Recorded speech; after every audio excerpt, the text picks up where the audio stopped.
Good afternoon, ladies and gentlemen, and welcome to sunny London. My name is Simon Mills. I'm a Senior Associate at the Zien Group. I'd like to welcome you all today to today's FS Club webinar, where we're going to be discussing No More Dead Polar Bears, Art for Sustainability Engagement.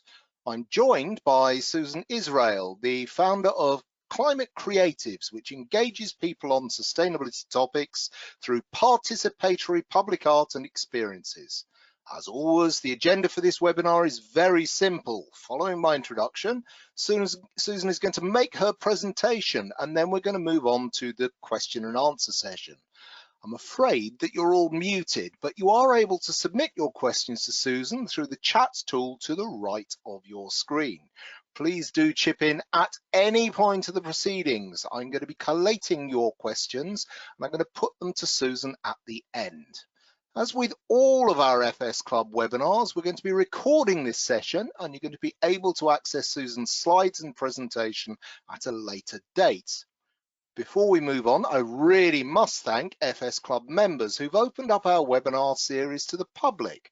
With their help, since March of 2020, we have nearly 400 of these events on topics as diverse as money laundering, the metaverse, and high salinity agriculture.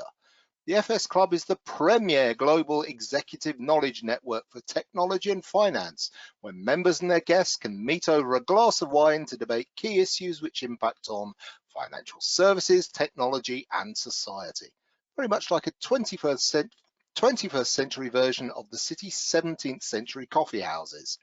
And so, without further ado, I'd like to introduce today's speaker, Susan Israel. Susan, please tell us about Art for Sustainability Engagement. Hi, Simon. Thank you very much for that introduction and for inviting me to the FS Club, and to Peter and Michael Manelli as well, and all of you for coming. Next. So we're seeing a lot of images like this from journalists and from scientists, and we have been for the past 10 years, trying to engage people on climate. And it has not been effective. And in fact, recently there's been a lot of dialogue about how to communicate. I've watched everybody transition from in the beginning to denial, and there's still some denial. It's like, oh, it's Australia, it's Africa, they're really far away. It's just two continents. They're down there, way down there below the equator.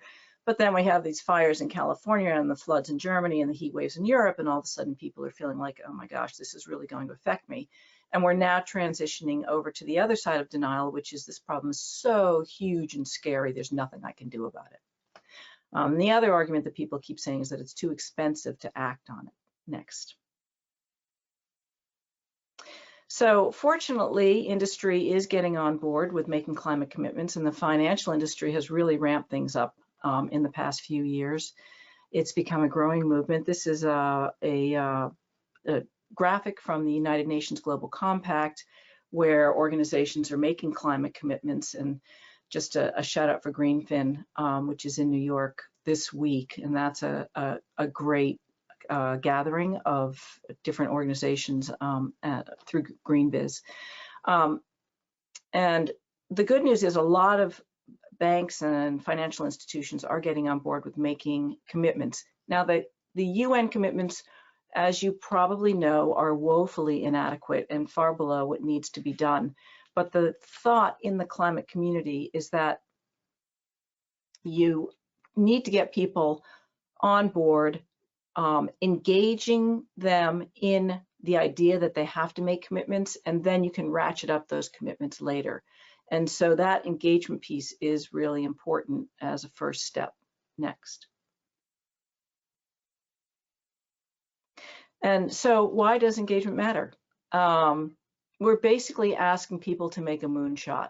We have we need to have super ambitious ESG goals and policies, and that's going to require everybody to get where we need to get.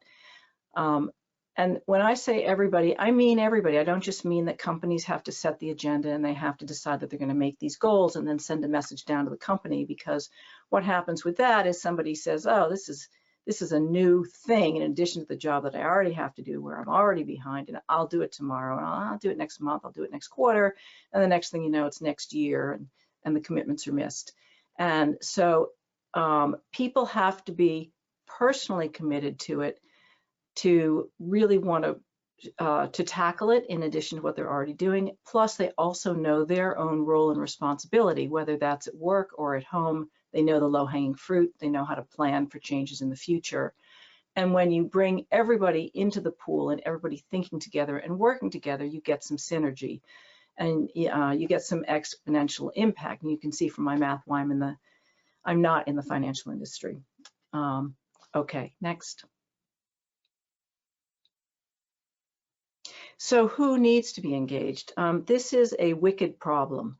And that's a term of art that comes from Boston, where we have, in very, very local colloquial speak, wicked is really good or really big. So it's wicked hot, it's wicked hot, you're wicked smart. And that's been actually integrated into, I know Harvard Business School is using it in a lot of other places, systems thinking problems, which are so large and so difficult that when you can't really have a solution, you have to do a lot of modeling, but when you push something in one place, then something happens in some other place. And so since we're talking about systems thinking and systems problems, you need to have everybody. So in this industry, that's investors and board members and strategic partners, the management team, all of the employees, and even your clients and customers, your supply chain communities, policymakers.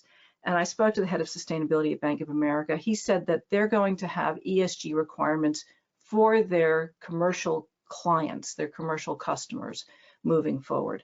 So it really is the whole ecosystem. Next. And so how is this being done? Next. Well, everybody has an ESG department, so they're all writing a report. Next. They send the report out to everybody. Next. And then they have a meeting because nobody read the email. Next. And then they have a training, because that training is really going to be the thing that makes people understand what to do. Next. And then it doesn't hurt to scare everybody. And so we're seeing a lot of these images, and I can't even look at this, but you know, I got to say, is all that working? That is the industry standard up to this point of how to connect to people. So next. Looking at all of that, over 10 years ago, I said there's a lot of data, nobody cares about the data. I had been an architect for 20 years and over 20 years and made the switch to climate work. And I said, this isn't going to go anywhere. Nobody's using these solutions. We've got to reach people in a completely different way. And given my background in art and design, I decided that that way would be through public art and through art experiences. Next. So we're a consultancy. Next. And so we go into companies and different organizations in all different sectors and work with them for bespoke projects. And we're mission driven, we're for profit. I believe in doing well by doing good. It's a high impact and scalable model that we're using and that we've developed over 12 years of experimenting with things. And we've reached over 500,000 people on site, plus who knows how many digital impressions, because we don't collect them.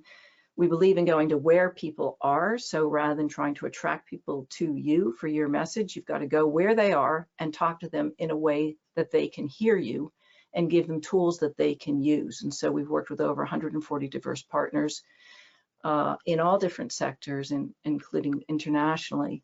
And this picture on the right is a young boy in Gunayala, which is the San Blas Islands off of Panama in the Caribbean Sea. It's an archipelago of coral atolls that are barely above water level, and in less than 20 years, they will be uninhabitable. So we went there, did the installation with the community, did some workshops for the kids, interviewed the elders to collect stories of people on site, and then brought that back to the United Nations to talk about these island nations. Next. But primarily what we do is, at the moment, we're working with organizations. We bring these experiential art programs to them. There's always education embedded in the engagement itself. And so we can do bespoke workshops for the leadership or the entire team. We have a scalable model. Sometimes we consult just to embed sustainability culture. It can be within one organization or multiple organizations, or between two partnerships, as I said, in all sectors. We also do the other half of the company is this public outreach and data communications using public art. And so we do that with community participation, and our topics are related to climate issues with flooding, heat, renewable energy, air quality, and can be permanent or ephemeral. It can be as short as one day or a few months. And we also do some work with universities and K through 12. Next. And so how do we do this? It's a creative process. They're basically mini design studios. And so we set up a challenge. We give people a problem to solve and put them in small groups and give them some creative materials to work with.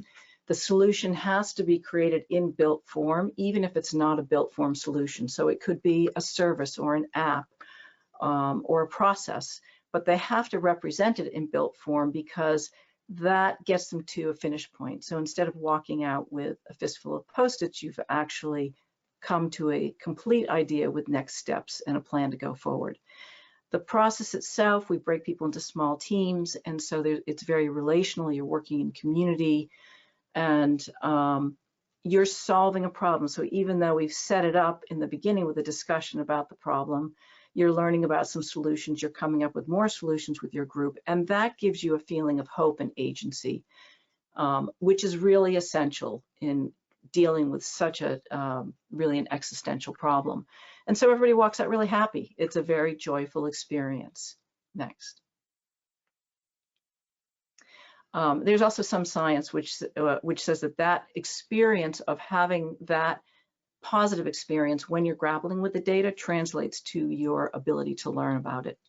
So the messaging that we use for everything, regardless of what the kind of event is that it must be positive, actionable, relevant, compelling, and simple. And what does that mean? It means it's quick. Don't make anybody work for it. When you look at it, it relates to you, whoever the you is, because at the end of the day, human beings are very self-oriented.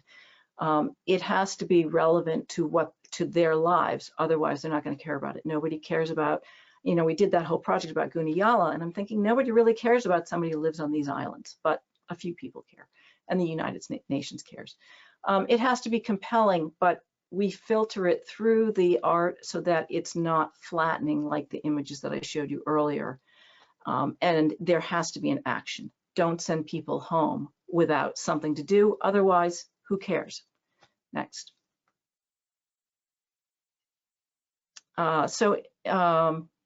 Next, we work inside organizations in different ways and for different purposes, but basically we can work, we do these workshops around either setting or reaching ESG goals, about setting sustainability culture, deepening that in the organization. For their climate and resiliency planning, we do visioning sessions.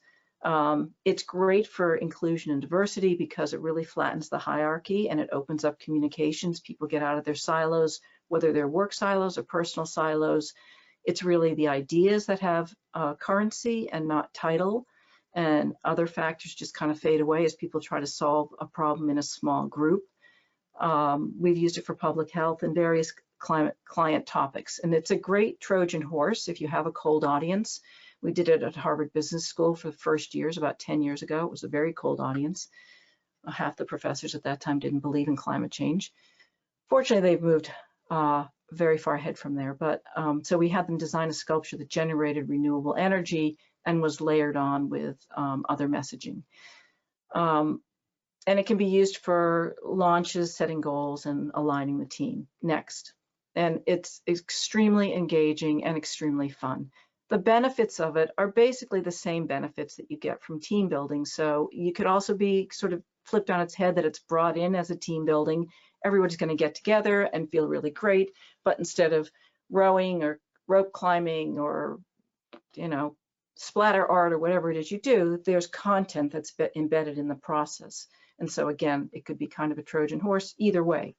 I'll talk a minute about this picture on the right, which is, we worked with some schools in Hong Kong, and I trained the students remotely, and then I went there while they did the installation and worked with training other teachers in other schools and workshops with the students. It's a really great story about these two students, because they went on to graduate, go to university. They've committed themselves to climate work, and they said the experience of doing this art installation is what cemented their commitment to climate work. And even in Hong Kong, where it's pretty tough to be doing it. Next.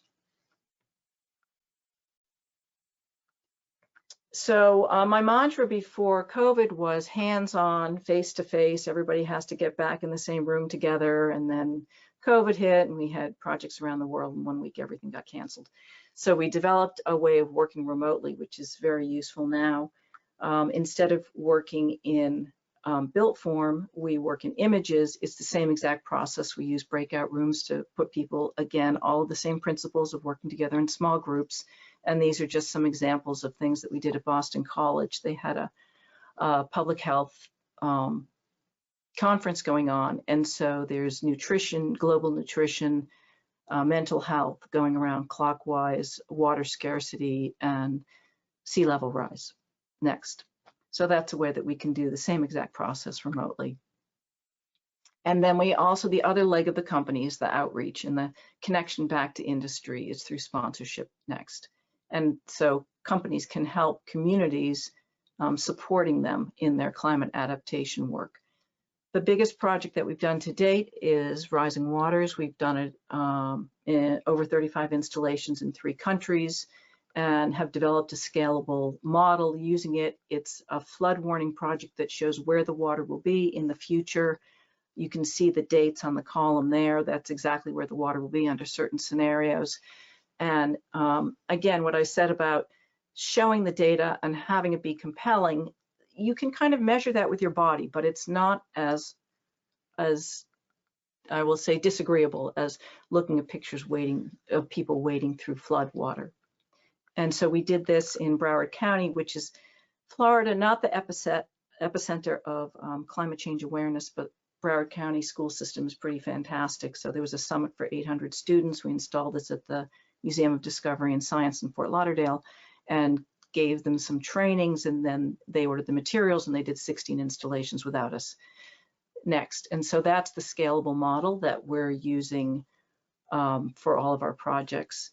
And then this is around Buzzards Bay. You may recognize the name, or you may not, of Martha's Vineyard, the NIMBY project that killed our first offshore wind project because people didn't want to look at something on the horizon. So we have 15 organizations around Buzzards Bay who are looking for a corporate sponsor to do this large-scale installation. Next. And we also tie everything to a sort of a do one thing action campaign, because it's so important to get people to feel like they have something to do. If you can't send people home empty-handed, so to speak. This is a piece of data communications art that is being installed in Braintree, Massachusetts this month, and it's on a coastal bank. It's tied to a green infrastructure project where they're putting a berm around a playing field to protect it from floodwaters. And in 2070, when the water gets to the top of the sculpture in 2070, which I think will happen much sooner, they're going to take the berm out and turn it into wetlands. And so this is being used as a piece of community outreach and data communications and participation through a citizen science project where people will photograph the sculpture over time and show the water levels rising, and that will be collected by the city website. Next. So I know I left something out because I'm about 2.5 minutes ahead of where I wanted to be, but we can straighten that out in the Q&A, and everybody will have my email, and I welcome any kind of conversations after the fact. But I'm looking forward to having a a nice conversation with you right now with Simon leading it. Thank you very much. Fantastic, Susan. That was absolutely fascinating. As chairman, I'm going to take the privilege of asking the first question. Susan, you're an architect by background, which is a rare breed because your training spans both arts and sciences. Now, all the scientists that I know play musical instruments, they paint or sing, or they're into amateur dramatics, but very few artists actually dabble in astronomy or particle physics on the side. Indeed, in the UK, many people in the arts seem to pride themselves on their complete ignorance of science or maths. In using art to communicate a complex topic such as climate change, how do you actually ensure that its scientific foundations remain intact? That's a great question, because it's really important to me that the science is intact, and I've struggled a little bit with rising waters. Do we make this just an open project and we let people use it and without us as an intermediary? And I haven't, because I don't want them to go around putting lines in the wrong places, because it will then destroy the value of the entire project. It will discredit it. So it's really important to me that the science be correct. So I work with scientists. Sometimes I work with professors directly. I do the research on the meta level. Climate Central is my favorite first stop for looking at flood modeling, and it's worldwide. It's a fantastic site, and it's run by NASA.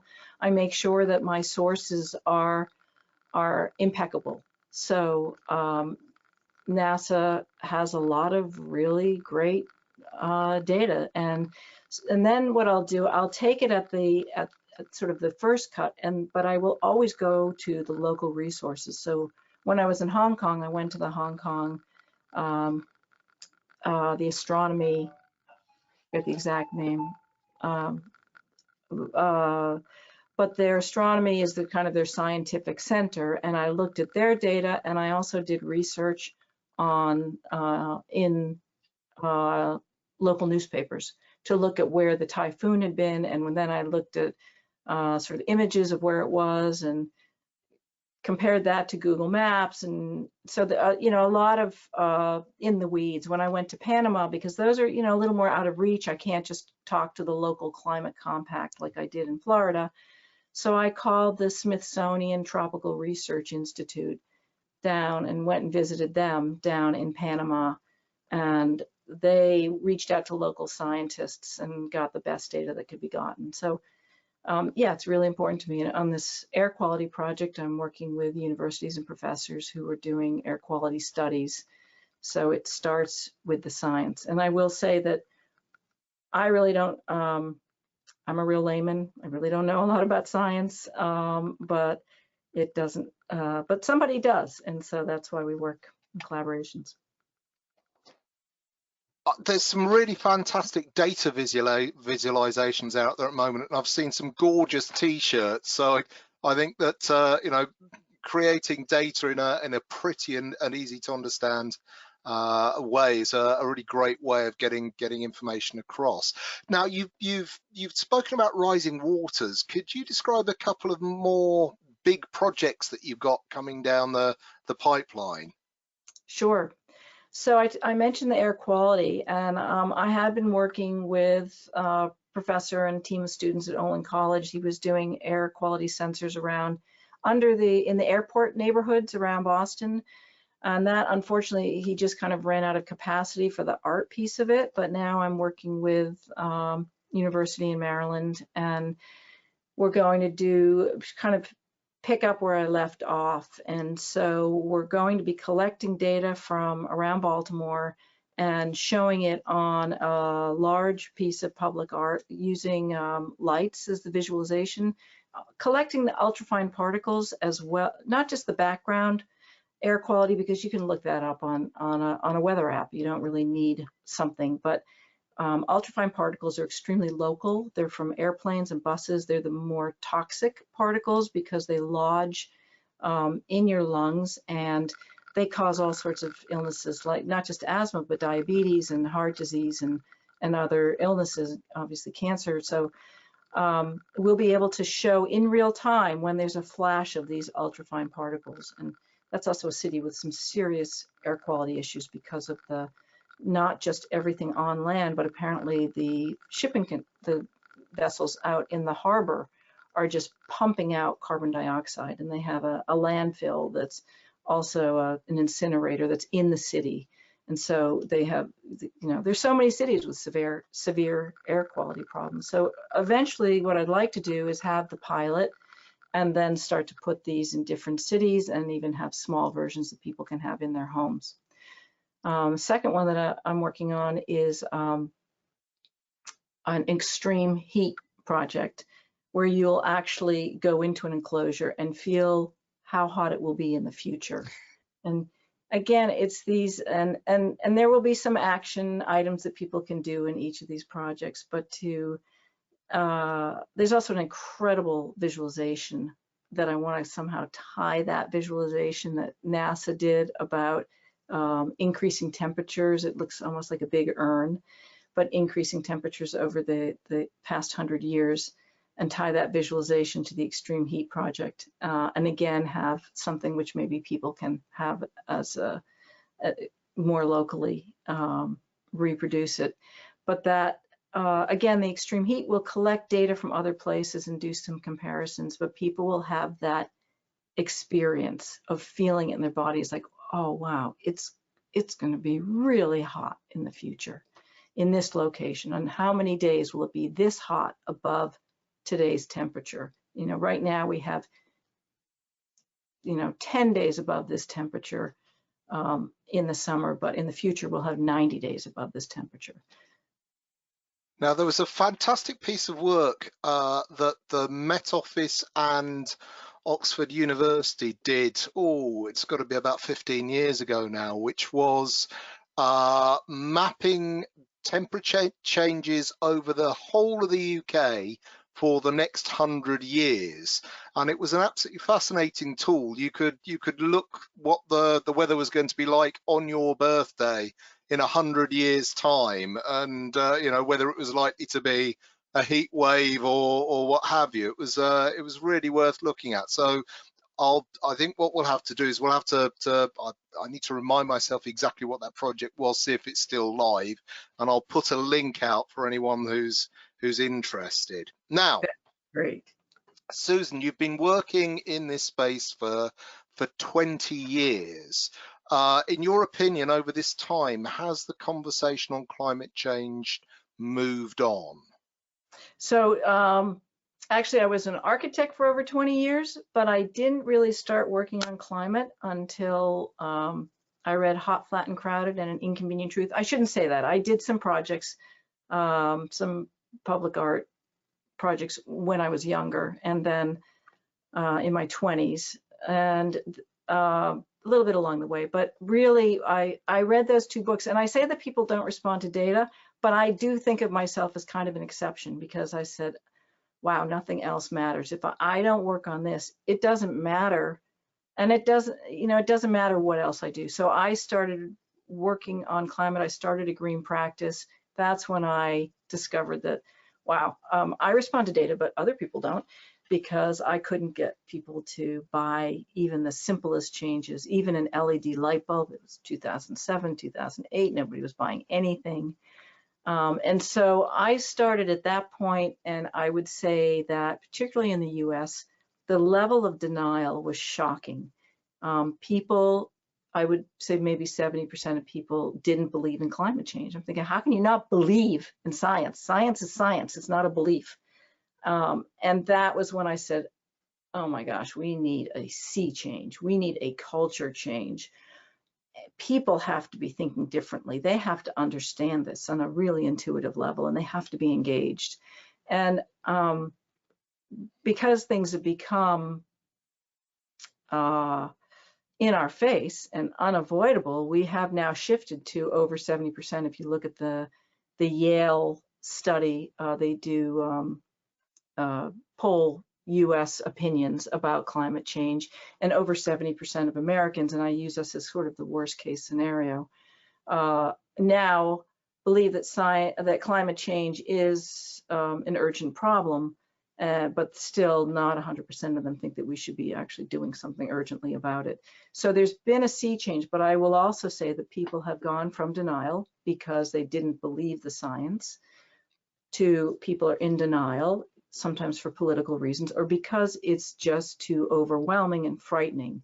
And so the messaging is so critical and the engagement part is so critical, because even if people understand that this is an urgent problem, they still won't think about it if you're not communicating it in the right way. And does this cut across party lines, or is there definite a definite difference in the attitudes of people in different political parties? There's a definite difference. So you might, it's probably 100% on our what we call, our blue states. But overall, there are many, many more Republicans who were questioning the existence of climate change, who now at least agree that it exists. So the shift has come across the board, although not equally across party lines. Working with artists is a fantastic way of raising awareness, but how do you actually move on to the next step? How do you get people to take action? How do you get people to take those actions home with them? So we have everybody make a commitment in the moment, and because they are typically working in a group, making that commitment with other people as witnesses is helpful. It makes it more real to somebody. It makes them feel accountable. When we have the opportunity to do the kind of consulting where there's follow-up, then it's even better because they can report back. With the Do One Action campaign, that's more of a sort of a public outreach component, but then people post it on their social media. And so saying it out loud is the first step. And talking about what can be done. So in order to make a commitment, people have to understand what they can do. So there's a whole educational component in that. And it's like, oh, I didn't realize that if I eat less red meat, that will actually make an impact. Or I didn't realize that idling my car is really bad for the environment. Or I didn't know that I could find a transportation app near me. So, part of it is the education process, and the other part is stating it out loud and then kind of being witnessed. But we do like the opportunity to be working with organizations, so there's some follow-up to that. And have you got a particular truth hammer to drive things home for climate change skeptics? Is there a particular fact or trend or piece of data or event that actually convinces these skeptics to change their minds? It's kind of shocking, but when people have a belief system, they'll look at the same data and they'll use it to reinforce what they already believe. And so I have given up on trying to convince people using data, and it's more of the reality check of, okay, here is where the water will be. And somehow saying that is more impactful than trying to convince them of the meta level. And the other thing is, what we definitely see is people with children and grandchildren will come to the table much sooner. There's definite data that talking about climate change is really effective. And so it wouldn't seem like just having the conversation is, but what we're hearing over and over again from scientists and activists is keep talking about it. That is creating the movement, even if people are disagreeing with you. Do you have a favorite action or aggregation project? Climate Action Now looks really interesting. Oh, not really. I think they're all good. I think my favorite one of the moment is the one that I'm working with. And, 350. There's a consultant's answer there. I mean, we just, it takes everybody. Just the more, the better. There are some organizations accused of greenwashing with businesses, but even that, you're talking about it, you're making it sound like it's on your radar, even if you're not doing much yet. I think it's all important. And you're building expectation. You know, that's the greenwashing is a double-edged sword, because if you are greenwashing, there is an expectation that you are going to follow through on promises. So, you know, I do think that even greenwashing has its place. I like that. I'm going to keep that in mind. Now, when you're talking to young people, is there a sense of resignation there with them? Are they resigned to climate chaos? How engaged are they? Do they feel that they can make a difference? Well, I have a little bit of a selective audience, but I would say that they are deeply worried. I don't know, resigned kind of varies. The ones who are working on it are wanting to work on it intensively. They understand that it's a profound problem. I was shocked when I did a seminar at Emerson College a couple of years ago, and some of these kids were studying sustainability development goals. They were still somewhat, maybe it wasn't that particular group, but some students who I was kind of shocked were really very unaware of it, because that's so unusual these days. But I would say the vast majority, who at least who I encounter, are quite committed to doing something about it. But they are resigned to it happening and to things being ugly. And there's a good part about it, which is they're much less materialistic, I think, than our generation was. That's very true. If you could have an hour with one individual to talk to them about climate change, who would it be? And I think we'll exclude George Clooney and Brad Pitt from this. So who do you think would actually be able to take this message and run with it? You know, I probably have to say Al Gore. I know that that is sort of a tired name at this point in the space, but he has just done so much, and he really ignited the movement in this country. And Bill McKibben is pretty amazing too. He has basically worked himself to death on climate action, but both of them are inspiring figures. With the new administration you've got in the United States, are you starting to see substantial amounts of investment coming into the climate change space? From the government? Yeah. Well, we're really hampered by our Senate. You know, we just the political situation here is absurd. We have a minority-run country at this point. And as much as we are seeing some, but not to the scale that we had hoped, and not the kind of action that we hoped. And now they're litigating. Now there's climate litigation where oil companies and lobbyists are using the courts to try to shut down climate change investment and action in this country.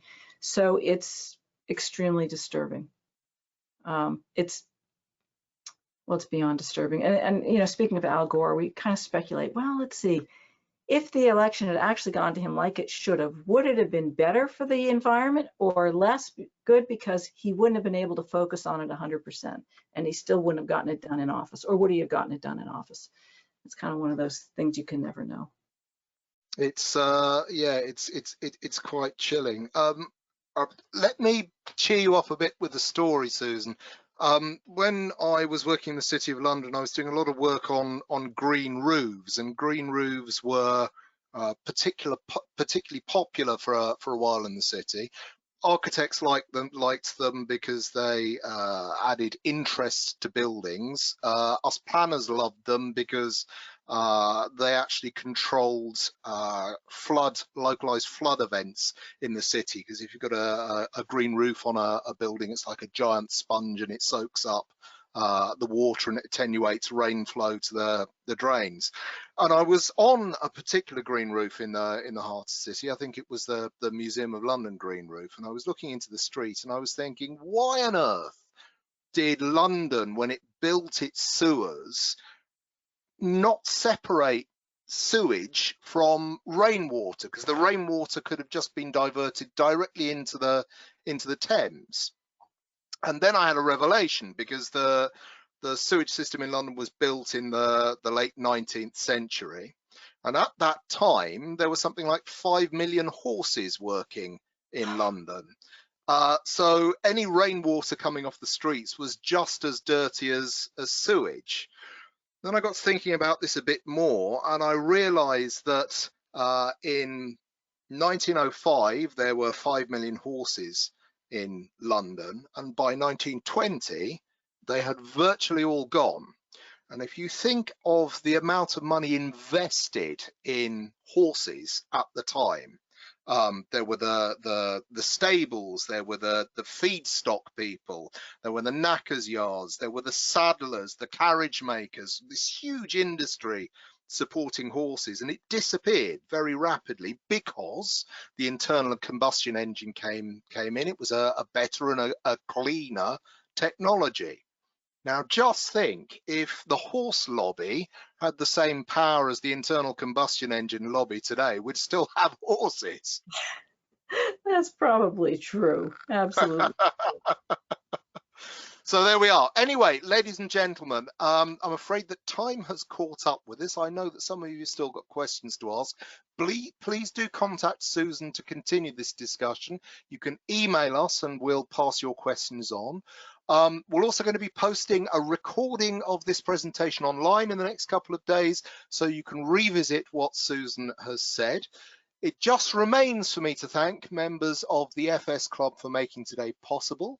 I would also urge you to keep an eye on our forthcoming events page for more webinars, which include China FinTech opportunities and challenges, employee share schemes and the impact of inflation, and carbon emission accounts and data sets for global corporates. You can catch up with all our previous webinars on YouTube or our new Pizzazz TV channel.